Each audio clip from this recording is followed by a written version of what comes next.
Hello everyone, this is Vanshika Tangwala, legal intern on the Lexus and Company for the month of June. And today in this video, I will be talking about the topic laws on domestic violence. And I will be discussing what is domestic violence, the laws which are governed by the domestic violence under India, and what is the importance of the women's cell in the case of domestic violence.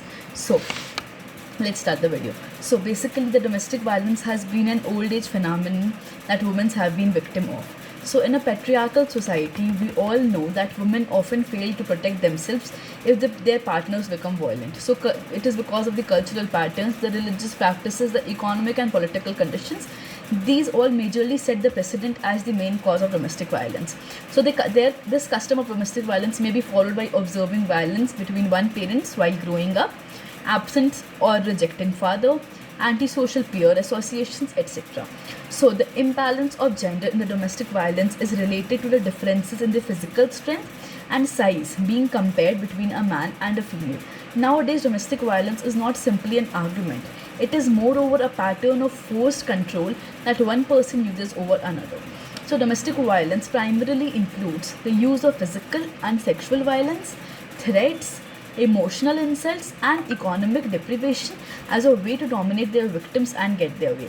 So basically, the laws related to domestic violence, it must be explained to the victims of the domestic violence that they do not get relief only under section 498A of the IPC, but they have also the remedy under the civil law in the form of Domestic Protection Act. So the legislation is a potent weapon in order to fight against the evil of domestic violence against the women in all forms, which is widely prevalent but still largely remains invisible in the public domain. So all the laws will be discussing now. First is the Dowry Prohibition Act 1961. So as per today, there are several laws that has been enacted in order to protect the married woman from the abuses and the violence from husband and the relatives.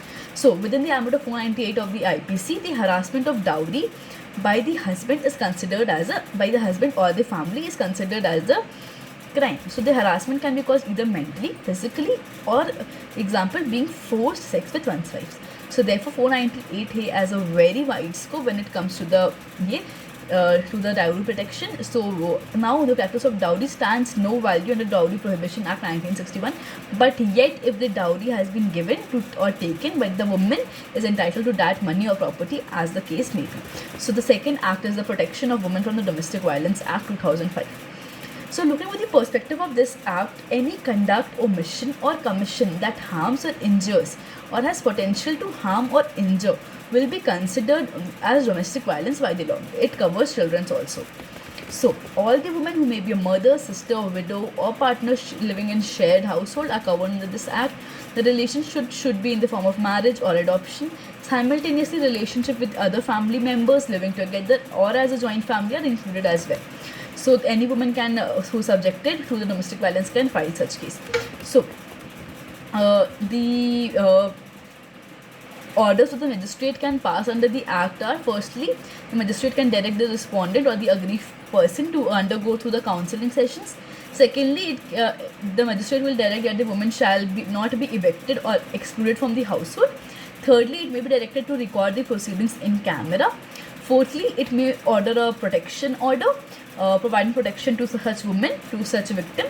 Fourthly, to grant relief, monetary relief, so that the aggrieved person can meet her basic needs. Also to grant custody orders if the aggrieved is in proper condition, take care of the custody of the children. And also to grant compensation for the injuries made to the victim, that includes mental torture and emotional distress caused by the acts of domestic violence committed by that respondent. So on receiving such complaint of domestic violence, the protection officer or the service provider prepares a form, prepares a domestic incident report in form 1. It is mentioned under the Domestic Violence Act, and then the same is to be submitted to the magistrate, and the copies of the same are submitted to the police officer in charge of the nearby police station. So the protection officer or the service provider supports the woman in filing the application of complaints for reliefs. Then a copy of the DIR is annexed to such an application as per the desire of the victim. So this was the whole basic concept of the domestic violence. So, according to the WHO, also the proportion of women who had ever experienced physical or sexual violence, it ranges from 15 to 71%, with the majority between 29 to 62%.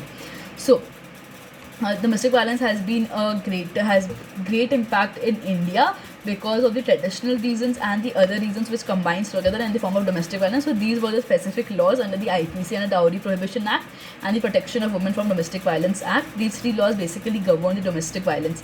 Thank you for listening. Hope you understood the video. Thank you.